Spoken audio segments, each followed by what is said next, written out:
Welcome everyone. CMAX is very proud to be part of today's virtual farm tour, sponsoring. We sponsored this with a very good partner for CMAX and AI24 and Golden Oaks Farm. So a couple points of business before we start. Everyone, if you have cell phones, turn them on vibrate so we can make sure we have a good meeting here. But I'd like to introduce our featured guest here. Tom Patterson from Golden Oaks Farm will be speaking today as part of the tour, as well as Ethan Heinzen. And also I'd like to introduce part of the CMAX Reproduction team that will also help support the meeting here today. Jake Kempel, PDM for CMAX, as well as support team of our local, or Gail Shelbourne, AI Supply, which is a great partner for CMAX here, providing genetics and solutions for Golden Oaks Farm. So I'd like to thank everyone for coming today, and looking forward to some great questions. We have 40 minutes of presentation, and the questions will be held to the end, the remaining 20 minutes of the session. So, Tom? All right, thank you very much. Thank you everybody for coming this morning, and welcome, I guess, to the first virtual tour of the World Dairy Expo. Thanks to CMAX for hosting this and Golden Oaks. If you take a look at the mission statement, I think is really important for Golden Oaks, because if you look at the mission statement, it says Golden Oaks Farm will strive to be efficiently and profitably producing both quality dairy products and superior cattle genetics while maintaining the integrity of agriculture in a suburban setting. Golden Oaks Farm sits in Wauconda, Illinois. If you don't know where Wauconda is, it's about an hour and a half straight south of here. It's 45 minutes north of O'Hare. It's we have 4 towns that border the sides of the farm. If you go within an hour of Golden Oaks, you're going to see somewhere between 5 and 6 million people. So it is a highly populated area. We're kind of the rose among some thorns in that area from that standpoint. So as you go ahead and look at, as we go forward, you're going to see that a lot of our decisions, a lot of things we do are based on how it affects our neighbors. Golden Oaks Farm was established by the Crown family in 1948. There was 3 brothers, Robert, John, and Lester Crown, who started the farm in 1948. John Crown took a real interest in it in the 60s and 70s, along with a gentleman named Jack Bingham. Some of you may have heard of him, and Jack was the manager of the farm for many years there. And John Crown was very active in actually the genetics of the farm in the 60s and 70s. Historically, Golden Oaks has been well known for the genetics and what they've been able to do in the dairy industry. And once again, I talk about the urban sprawling of the neighbors and the towns do impact all the decisions. Even the one we made in 2002, which was to enlarge the dairy from about a 200 cow herd to where we are today. Once again, I'm the president of the LLC. Nate Jansen is our dairy operation manager. Ethan, of course, is our head herdsman. We have about 20 full-time employees in all the businesses and 4 part-time employees. We also have an international and a domestic intern program that we host students from about all over the country come in for short-term intern periods up to 8 to 10 weeks. And then we do an international with the MASS program that's a little longer, which is about 9 months. Our farm is about 2,300 acres total. We have 1,600 acres tillable. The majority of that is in corn. We raise about 70% of our feed. We have 1,400 registered Holstein cattle, 725 milking cows, and the rest young stock. Our goal this year is to produce right at 19 million pounds of milk. Our facilities is fairly simple to look at. You got a nice picture of the holding area. We have a 4-row cow barn, a 6-row special need barn. The 2 barns are connected with a breezeway that Ethan has utilized to hold some of the more elite animals or the special animals that he works with. We milk in a double 12 herringbone that can be enlarged to a 16 if we need to down the road. We also have got a couple other facilities on the farm that we've converted for our dry cows and young stock. Once again, I talked about, being a good neighbor, which is really important to us because we do border, we have a dairy farm in the middle of suburbia. And so with that, we're 45 minutes north of O'Hare, as I noted already. But the main thing is we host a lot of tours, both of school kids and adult coming through the farm each year. And the one thing we think about continually is how does the decisions we make on a daily basis impact the public and our surrounding neighbors. Once again, you see some things that we do, several businesses. One of the things we do is the genetics. Of course, another project that we talk about and another business involved in there is waste recycling business. We just opened a farmer's market this year, and it's getting off the ground this year. And then the last thing that Ethan's going to talk a lot about today will be the rumination and heat technology that we've put in about 14 months ago, give or take a little bit. So those are some different businesses that we are going to talk about today.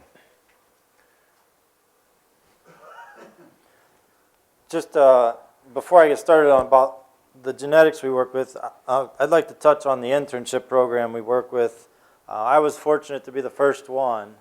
That was '98. It was started in honor of the Judge John Crown, and he had a keen interest in the genetics and the farm and providing for some kids that had interest going forward. So they started an internship program that was targeted towards Midwest University students, and so we bring at least one every summer, and this summer we'll have 3 that they come and work with us for 3 months. They get paid an hourly wage. We house them, and then they get a tuition scholarship along with it. And it's something we're very proud of. We feel like it provides a great opportunity for kids that in the middle of their college career to figure out where they're going from there. A lot of them are going back to their home farms, and we give them an opportunity to see how another business runs. And open their eyes a little bit. So we're very proud of that, and we open ourselves to anybody that's interested. We, look us up on the website. Look us up here afterwards if you have a young person that might be interested. We're always looking for people that would like to join us. Our genetics, it was something that John Crown was really interested in back in the day. He used to come out on the weekends. That was way before I was there, but he used to come out on the weekends. He would go to a lot of the sales, and he was personally interested in the kind of cows that we were working with. Since then, we've, it's been passed through Jack Bingham. Gary Jansen's been there for 20 years and worked diligently on the genetics. Nate now works a lot with it, and I myself work a lot with it. We all have a really keen interest in this part that keeps us all together. Sometimes we have different interests, but we think that can also be one of our strong points too.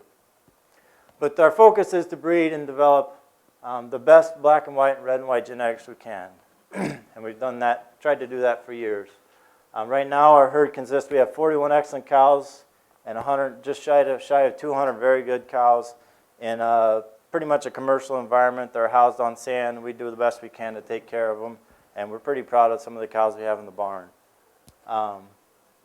Some of our strategy, we do a lot of breeding for high genomic animals. We do a lot of breeding for high type and pedigree building.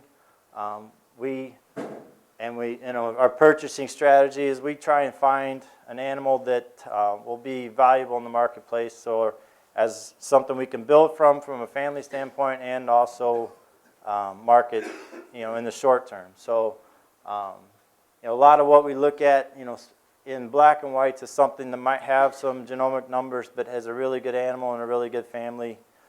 Something that we feel like is very sound foundationally, that we can do a lot of work with and breed from and draw a lot of interest in the market.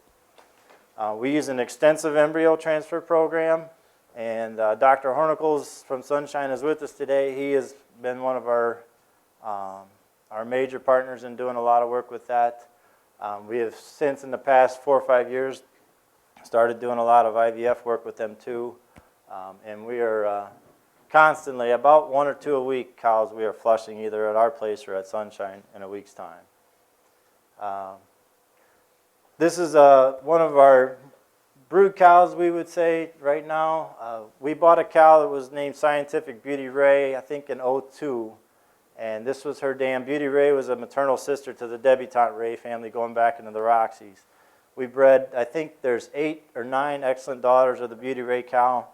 Champ Ray is our most prolific brood cow. We have our first second calf excellent daughter in the barn by Durham out of her. We have very good daughters by Goldwyn and by Aftershock. And there's a Natwood that's just due to calve. And so it's a cow that we've sold a lot of daughters. She has daughters in New York, in Michigan, California. She was one of my favorite cows, and I'm tickled of all the ones that we're breeding out of her and the next generation. Perk Ray is a maternal sister to Champ Ray. Perk Ray was one that brought a whole different picture to the Roxy line. She's obviously red, and she's polled, and the polled interest has risen extensively in the past couple of years. So we've been able to market from this cow all over the world. And in 2012, the Holstein International named her the Red and White Impact Cow of the Year. This is a cow we're very proud of. We do not own this cow anymore. She does live at Sunshine. She's owned by some German interest. Friday, I think in the next slide or something, these 2 daughters will sell in the Coliseum out of her. They're both red. They're both polled. So, they're both homozygous polled, which means anything they're bred to and any calf they make will be polled. So these calves we have sold, and their current owner is now selling. So, and then this is a granddaughter that's selling as well. So we're very proud of what the direction we've gone there. We're very excited about the future. Some of the heifers and young cows we're working with, and we feel like that's a big part of our identity and a big part of our interest, and we really try and work hard to honor the judge in what we do on a genetic standpoint, because we know that he was keenly interested in it. Riva Red is a 94-point talent cow we developed from a calf. She's out of a 94-point Rubens. We have daughters by Shadow in the barn that are very good, and a very good second calf daughter by Rocco, who had some homozygous daughters that we sold quite well. We were the breeders of the Alexander bull. We've been very proud of what he's done. He's been very popular with many breeders. He's a Stormatic out of the Patron Alley cow that Gary bought years ago. Seems to make cows that are well-made, well-balanced, medium-sized, really good udder cows. Really good cows for our freestall operation. We feel like they're going to last a long time. And you're also going to see some big shot ones here this week in the show ring. Another one of the businesses that we've got under the LLC umbrella is Midwest Organics. Midwest Organics was, first thing, Illinois banned the burial of landscape waste in 1990. Of course, out of that, you had to do something with your landscape waste. Of course, not only landscape waste, but we have a lot of dry manure, bedding, and things like this that we have to also deal with on a daily basis. With that, MOR, or Midwest Organics, was established in 2004. A gentleman named Ted Kruger is the president of Midwest Organics. He's came back. He's been with the Crown family on and off for about 30 years on several different projects. And he came back and took over the head of MOR in 2004 and started that process down the road. Today, what you can see is we have about 500 landscapers around the Golden Oaks area and Midwest area that will bring landscape waste to us. With that, it helps compost directly. It creates no need to burn waste anymore or to bury it. What you can see there is a picture of our screener. We screen all our compost, and so in turn we have a pile of course, on the right-hand side of the picture is the pile of the finished compost that comes out of the screener, and then what got screened out is going into the left-hand side. It gets put right back into a windrow and composted. So we really don't have a lot of waste. It just takes longer to break it down. Those are normally bigger chunks of wood, limbs, things like that that didn't get composted thoroughly the first time. There's a picture of the Abacus turner. It comes from Germany, about $280,000 for those people wondering what the investment cost is of one machine there. Organimix is a trademark that we've got trademarked, and that's what our compost is sold under, both in bulk and bag. What it does, it provides a lot of solutions. Sustainability for Golden Oaks to handle our bedding and our manure, our settlement lanes, since Ethan talked about bedding on sand. Of course, we do have a sand separator. We reclaim our sand. We get about 85% reclamation of sand back, but the rest goes into settlement lanes. The way to make that profitable is to take that over to Midwest, mix it in with landscape waste, windrow it, and in 5 months or less, we sell it for $20 a yard. It also helps with a final product. It's a very usable product today. For those who'd like to look at it after we get done, I got a couple bags. Be happy to cut it open, let you look at it, smell it, feel it.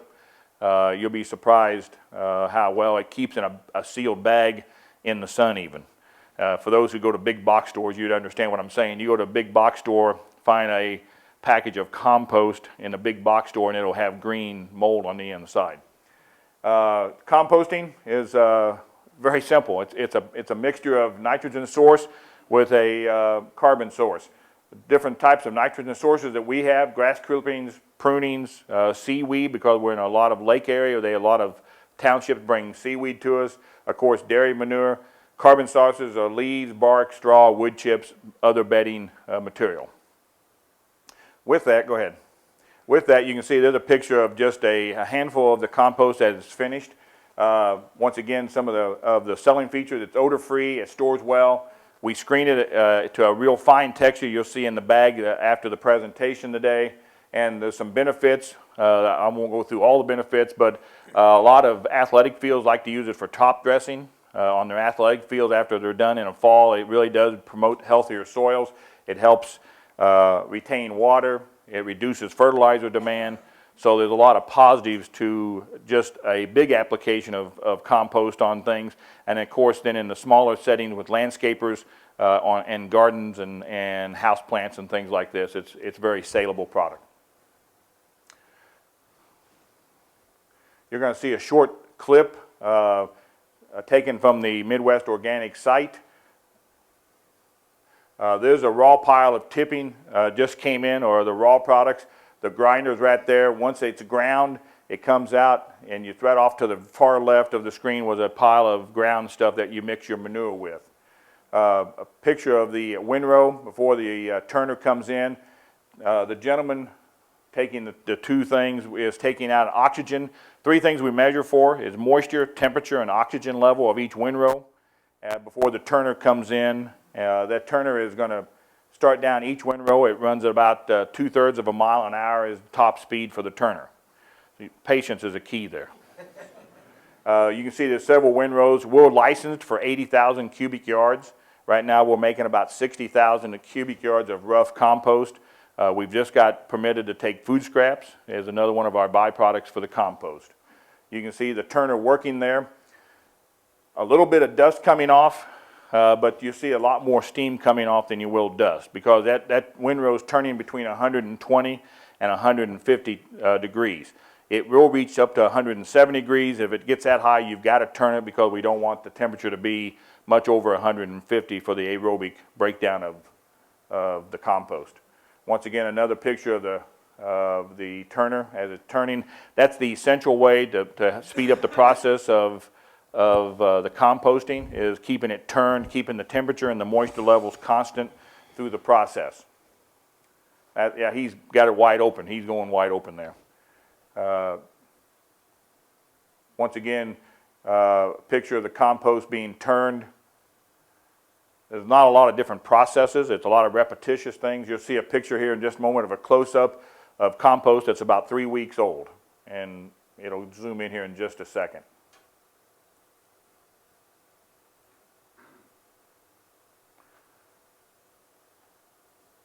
And that's compost that's about 3 weeks old. It's got about another 2 to 3 months left to go.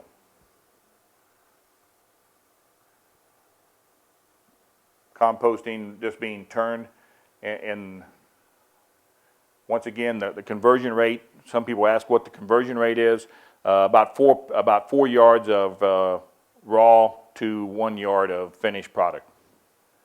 Once again, we supply a lot of landscapers around the area. They come in and haul it out in bulk. We also supply a grocery food chain called Whole Foods in about 7 states. We have a bagging operation that we've put together. Also, something that we're very proud of, we're the only supplier of compost to the Chicago Botanical Gardens. And then as Chicago continues to start neighborhood gardens and stuff, there's been a bigger demand for that compost in Chicago with the gardens. A couple things, we are certified by the Compost Council, and we're listed in the Organic Material Review for a product that would be used for organic use.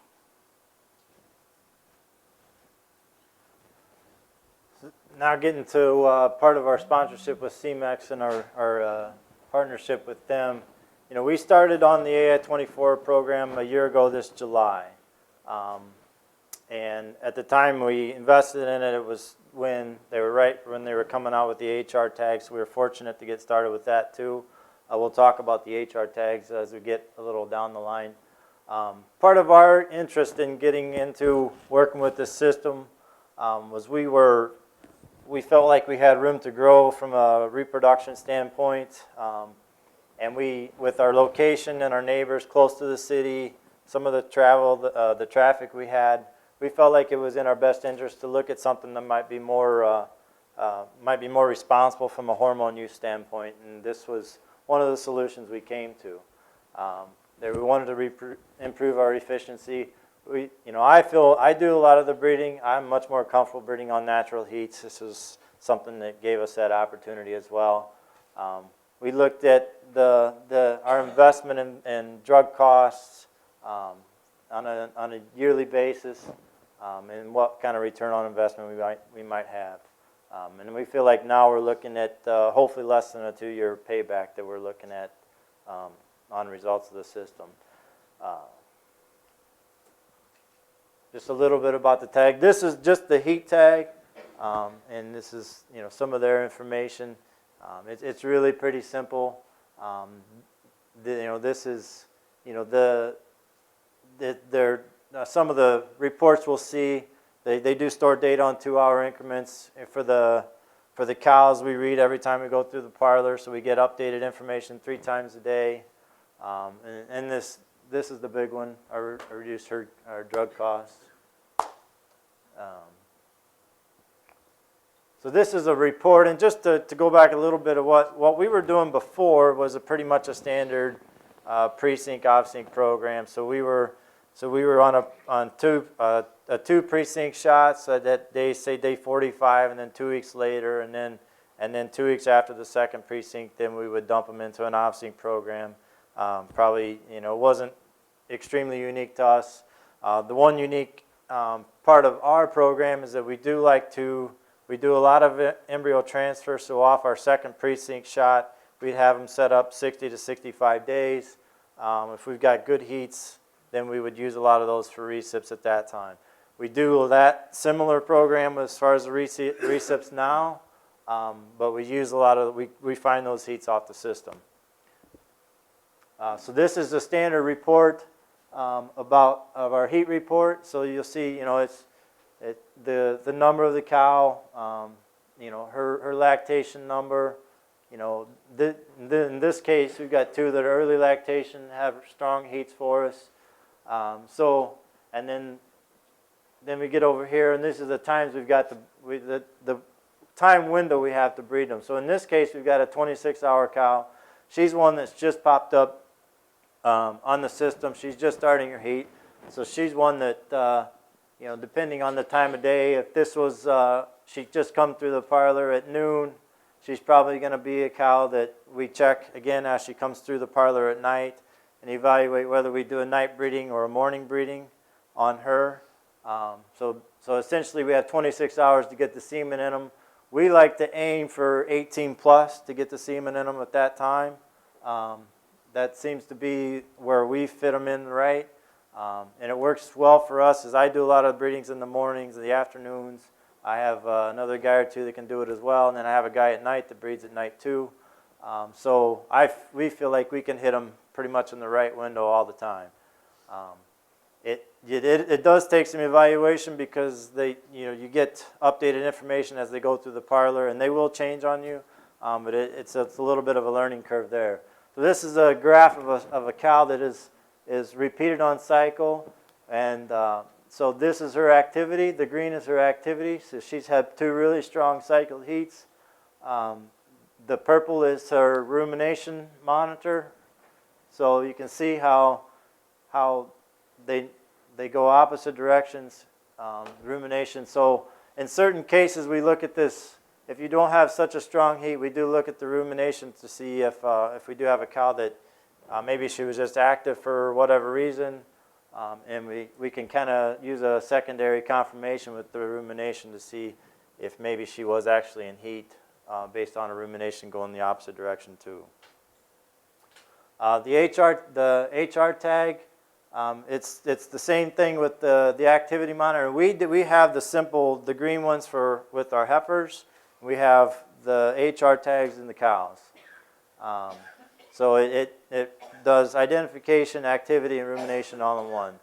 So if I get this wrong, Jake and Chris will get it. But I believe how it works is there's a microphone in that tag that has to be real close and tight to the neck of the cow. And that microphone listens to her rumination and monitors those minutes, with their technology. So this is a graph of our health list. So we can see, when they have a formula, and when they start to get low in rumination minutes, we like for them to be over 400 minutes, 300 to 400 minutes. They really say a really healthy cow will ruminate in about 500 to 600 minutes in a day's time. So when they get below these minutes and they're low activity, then they come up on a health list, and then we go out with a thermometer, a sleeve and all our tools to see if we can find a cow that's sick. This particular graph is an overall herd graph of, with each line is a different pin in the herd. So this is something that is a tool for our nutritionists to use. And can monitor different feed changes he made. So we can see, baby, back here, we had something going on for a while. We had some cud drops, and we were running some low muns, he made an adjustment in our ration, bounced it back up. So it's something that this is a tool that our nutritionist Jake was just working with him a couple weeks ago on training him on how to monitor these and how to evaluate this. But this is a tool we feel like we can really gain a lot of knowledge from based on what we're doing nutritionally. This is a graph, a rumination graph of an individual cow that dropped on us. So you can see she hit the skids here pretty well. This cow had a DA. It was one that she's a later lactation cow, so she kind of surprised us in this particular case, but you can see she's starting to get back up to speed here after a surgery. But this is a graph you see. This is what you see on cows that really go off. So you can see it's definite. This is a graph of a cow that just freshened for us, and maybe is a little bit slow going here. So we were treating some ketosis and some metritis there, and you can see, based on our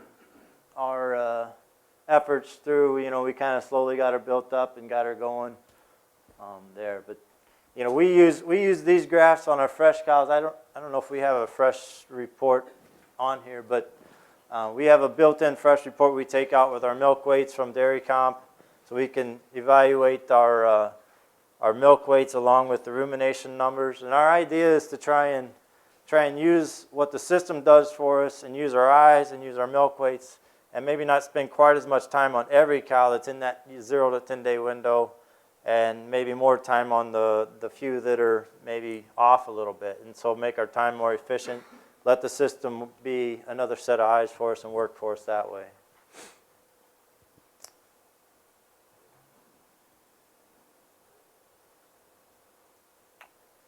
So this is actually kind of funny. They didn't show it, but when they were out taking the picture, they had, for this, there was a cow back here that was standing like she was like a statue, and I guess that's what the system does for us. We don't have to look for heats. I don't do any visual heat detection. We let the system work for us, and it finds them. And after a bit, Jake's going to get up here. We're going to talk about some results too. But it was kind of funny that day when they took the pictures. But it's true. We don't spend time looking for heats because the system does find them. So Jake, you want to pop up here and talk some numbers a little bit?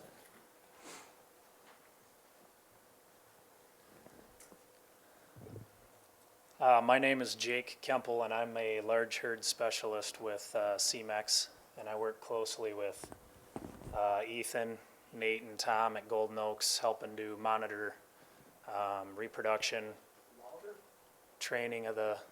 A little louder. Louder. What's that? I want you to talk louder. Talk louder. Or get closer to the mic. Oh, sorry. Get rid of the camera. Helping to monitor the reproduction, working with training of the system, help to train Ethan on using the rumination, what reproduction protocols to use with the system. And then about every month and a half, I stop in and check in on the performance of the reproduction and see how things are going with Ethan. So, And then, while he's getting his notes, it's the decision that we made to go with this system was very quickly supported by and reinforced by the relationship they've provided and helped with us. Jake's been phenomenal with digging into our dairy comp and helping us, do some evaluation, helping us with some protocols. He has firsthand knowledge of the use of the system. Chris has been spectacular. So it's been better than more than we could have expected as far as the support we've got from them. So I was a herdsman on a dairy that used the system as well. I did all the breeding on a 600 cow dairy for 2 years before I started with CMEX. So that's helped me to take my experiences on to other producers and help them get off to a good start. And as a dairyman myself, we all appreciate hard count numbers, I know. So I went through Golden Oaks Dairy Comp and I looked at reproduction performance from August 2010 to August 2011, and then August 2011 to August 2012. So system was put in about the middle of July. We have a little grace period for the breeder to get used to looking at the graphs. So I used August 1st as a benchmark. I'm going to give you some hard count numbers here. I'll kind of talk slowly. If I'm talking too fast, let me know. You want me to repeat something, let me know. Number of breedings on cows, and I will make note too that Golden Oaks added no animals the year after installing the system, correct? Yeah, our herd size has been stat. So the year before the system, there was 1,285 breedings on cows. The year after, 1,800 breedings on cows. On heifers, the year before, 440 breedings on heifers. The year after, 580 breedings on heifers. On cows, first service conception rate the year before, 35%. First service conception rate the year after, 40%. So a 5% increase.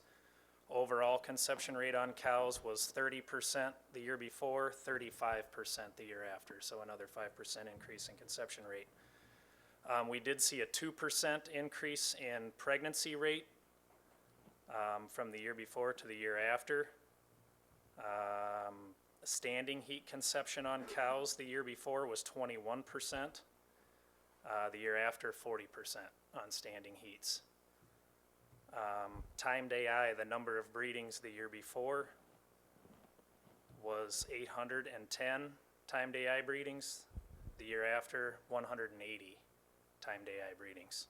So obviously a drastic reduction in hormone shots. And I also would like to add right now that we do not promote not using hormone shots. There's still a need for hormone shots even with an activity monitoring system.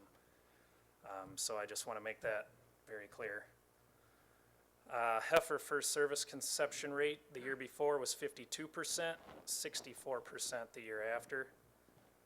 Overall heifer conception rate 55% the year before, 60% the year after.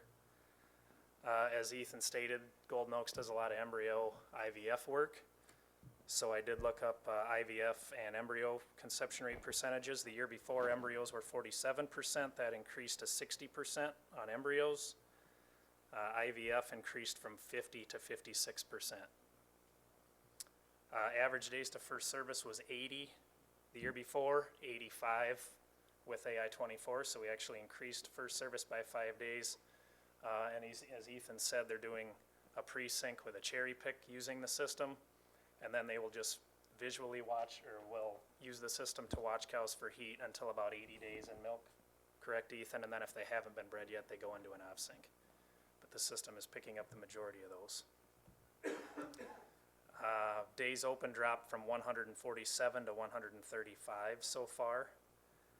And the big one here on cows, the year before the system, they had 365 pregnancies. The year after, 588 pregnancies. Heifers, the year before, 243. The year after, 333 pregnancies. So, I didn't put official numbers to this, but just looking at cows, the University of Florida has us use $278 for every additional pregnancy in the herd. And with the increase in pregnancies just in cows, it comes up to about $60,000 worth of additional pregnancies that Golden Oaks saw in 1 year using the system. So they're looking at about, Tom and I figured it up, looking at about a year, just a little over a year payback on what they paid for the AI-24 system.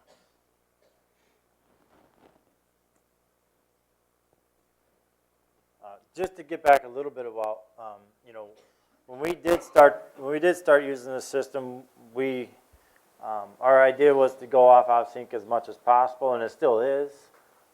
You know, the system does find the heats, but it does take some hormone management to manage the ones that don't show on the system. You still have cystic cows, you still have anestrus cows, so maybe not quite as much as we thought when we first started. We've had to maybe work back in some of that a little bit. But I think that's part of our learning curve. But you know, we expected that we would have a fairly good learning curve with it. But you know, obviously with that many different timed AI breedings, specifically our GnRH costs are extremely low. You know, our prostaglandin costs are probably 30% less annually, but it does take some, and we still have to stay on top of the ones. Is what we do a lot of, obviously, is with the embryo transfer. The trick that we have, or the challenge we have, is the ones when we save animals to be a recip. The next week when the vet checks them to put an egg in and he doesn't see them fit, getting them turned back around and not losing the time on those. So those are the ones that even with the system you have to keep on top of on those with hormone management and whatnot. But so it is a balance, but we are excited about where the system will take us in the future. Happy with the results so far and feel like we're still learning. So I guess with that, there's some question and answer time, I guess. So, sir. What advantage, if any, is there in production or butter fat increase of a red Holstein over a white Holstein, or is it just a novelty? Seriously. Do I need to use this one? Oh, he asked about the production from a red and white Holstein versus a black and white, and the value of that animal from a production standpoint, and is it just a novelty? In some cases, it is a novelty. I won't lie to you. And the big thing with it now is there's a lot of pull. Production, I think, red and whites versus black and whites, anybody will probably tell you that the red and whites are still behind them. You know, we feel like our red and whites milk just as right along our black and whites, but they probably don't peak as high. But there's been a lot of progress done on the red and white breed, breeding the production into them. You know, it's from a marketing standpoint, we like to work with the reds as much as we can. In particular, like the Perk-Ray family, there's a lot of, to bring the red and white into the Roxy family and to throw the polled in there. It creates something that's unique, and that is something that people can tie into and make a buyer interested. And then, you know, with the polled thing coming in, people get excited about the polled. So, you know, it's in some cases it's personal preference. Some people just like the reds. So, but we've been able to work pretty hard with that. And when I first heard of the red and white Holstein about 8 years ago, how long have they been in existence? Oh, geez. How long have the red and whites been in existence? Ornicle. Forever. Yeah. Yeah. Back before I was really. Yeah, I think back years ago they used to take them out back and knock their heads because it was a bad thing if you had a red and white. But it's just one of those things that's changed so much, and you can see it out in the barns here now. I mean, there's some red and white cows that will stand right next to a black and white and be every bit as good. And people just get excited about it. Yeah, Doc. Ethan, I just wanted to make a comment, and I think the numbers you gave about our experiences in embryo transfer in the herd were certainly pleasant numbers for us. Two things you didn't mention. One, it increased our confidence level in the recipient heats, and as a result, we were rejecting fewer recipients as well. I think you figured that out. Yeah. So not only did we see an increase in our conception rates, but the confidence level went up, and the problematic heifers that you were discussing, that number went down. Yeah. So. It's been a very encouraging project. So, you know, to extend on that a little bit is what we do is we try and keep the record of how strong a heat that heifer or that recip cow had, and you know, when we go out to transfer that embryo, we can tell Doc she was in heat strong early in the morning or strong in the afternoon, or she was questionable. Tell me what you think, and I think he can also attest that he can probably transfer the stages of the embryos a little more accurately that way. So that, you know, and that was part of the idea, was when we did invest in it, we really wanted to become better about our embryo transfer and make more ET pregnancies, because you know, we flush a lot of cows. We need to be able to sell some calves to make a cash flow too. So, you know, and we feel like that's been a big part of our help in the last year or so.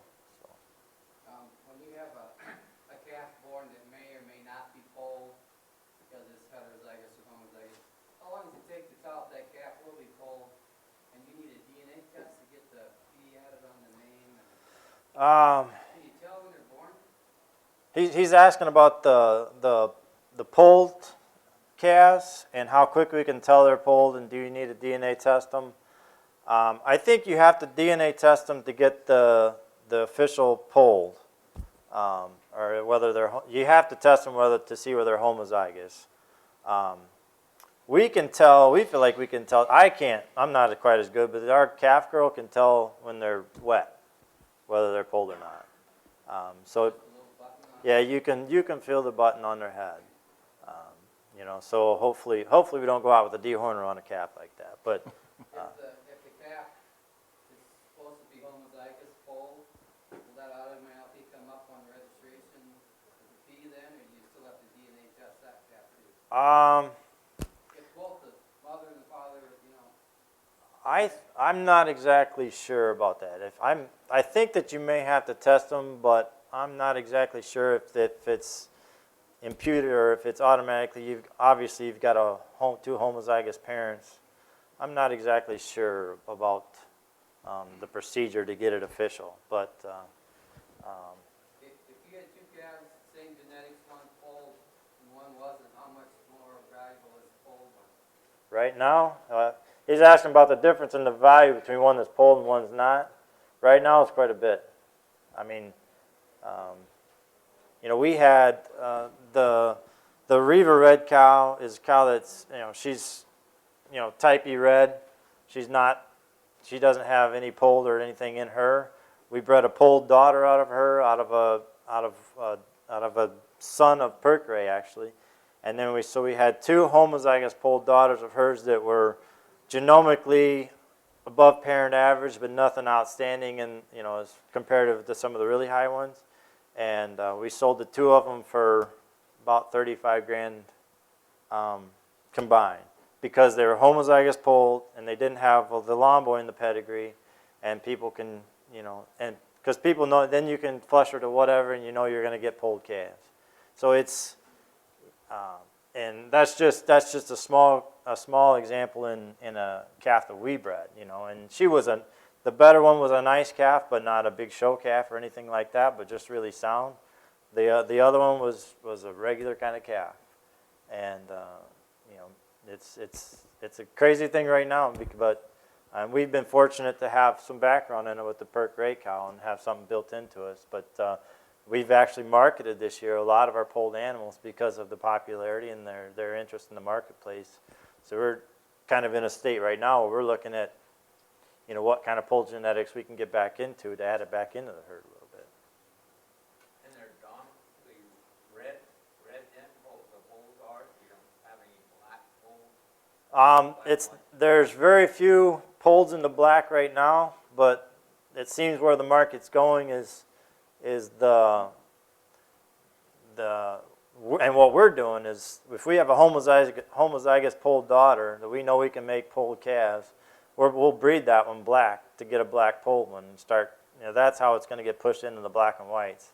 It's something that has been bred, and some of the red breeders have bred polled for a lot of years. So it's taken some time for some of the production traits to get up high enough for people to use the polled. Now some of the bulls provide that stuff, and so it's gaining a lot of popularity. I think we have time for one more question. This is service rate, like Oh, the heat detection rate? yeah, that was on your list there, wasn't it? I didn't have it wrote down on here. The heat detection rate on the cows went up about 5%.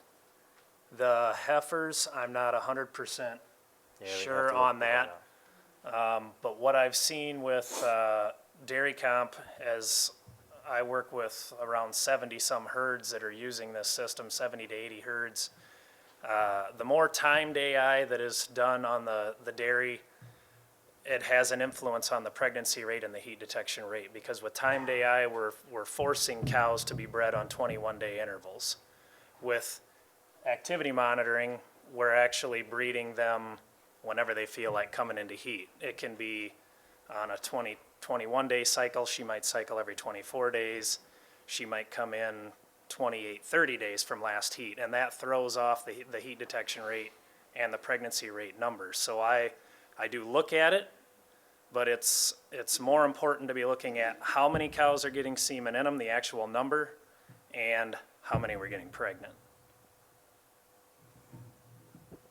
I think we have time for one more question. Yeah, one right back there. Have we had any trouble with PETA? Actually with PETA. You are. I am. I work with companies and farms on polled dairy issues. I'm actually going to ask a question now. Okay. See you guys raise it. Well, I can change my answer now then. I've been in touch with them. I've got some coming here. I realize, I know our company is very controversial, but I've had very good conversations with farmers and companies about polled, because my job and my department is find common ground, and this is a great area, I think,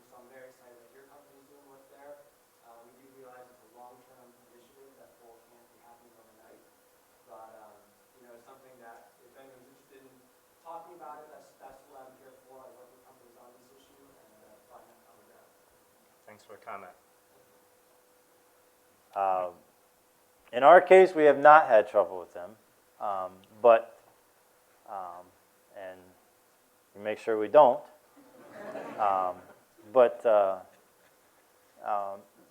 But with our location, you know, in the summertime, there's a rodeo that happens just up the street. It actually happens on our property. They have had, you know, some sort of problems there before, but that's part of our interest in the system, and you know, and the, you know, those type of technologies is to be kind to the general population that might consider some of those things a little off, and to look forward to the future, because the more, I think, the longer we go, the more conscious we're going to have to be about a lot of those things. I mean, but we have not had repeated trouble.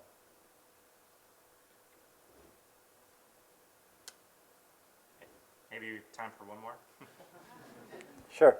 Investment cost per cow and your sources of payback, just illustrate them. For the system, Yeah. well, you want to talk about the initial investment, or? I guess. Well, we have a couple, three. You have an initial investment. You want to know the initial investment, or you're looking for the long-term savings? Because there's you know, the initial investment, of course, is the collars and the material that goes along with that. But our long-term saving that we look at, the return on investment, is reduced veterinarian expenses, reduced drug cost, and then, of course, the figures that Jake gave us earlier with conception rates being much higher. Now, I don't know, Ethan, you may want to add to that. I can just to. Probably a point that you look at is increased reproductive performance, and a lot of times those dollars are generated longer term in, you know, increased peak milk, you know, more calvings, and you know, the more efficient you are reproductively, probably the you know, better prepared these cows are health-wise to calve, and you know, once you start rolling in an efficient manner reproductively, a lot of those things are you see initial with drug cost and maybe decrease semen costs, but long term you look at kind of like in a two-phase type. That's right. You have your initial investment and then long-term payback. So what's the cost per cow to start? About $100 a cow. Yeah, it's generally around $100 per cow with your installation and collar cost. You know, it may change how covered they would be. Currently, they're around 60% collared on their herd. We have a lot of herds that are 100% collared, depending on how they fit that into their, you know, management And practice. part of the system is there is a lot of management time with the collar movement, and we've actually gone back. I don't know, a few months later, when we did invest in more collars, and eventually we'll be 100% collared, because the time and management of the movement of the collars is pretty time consuming. But you know, our system right now is we have a GA parlor, and we run all our milk information through that. We have a dairy comp, and then we also have this software program. So we're running three management programs, and we'll look towards consolidating to make things a little bit easier for us. But to get 100% collared eventually is going to be our goal. Okay. Because we do, especially with the HR tags. Just in this past week, we've had 2 cows late lactation that we've since moved that HR tag off. That we could have found them on the downside a little quicker with this HR tag. Okay. Well, CMEX would, you know, like to thank Golden Oaks again for being our featured tour here at World Dairy Expo. CMEX is very proud of our team and the relationship we have with Golden Oaks. Great people to work with, and if you have a chance to see them, thank them for opening up their virtual farm to you here today. If you have any questions about the technology, we have CMEX has 2 booths that be more than happy to answer any questions, and a lot of our team is ready to you know, develop a partnership with you. So in the Walk of Fame or here in the exhibition hall. So thank you very much for coming, and have a good rest of the day.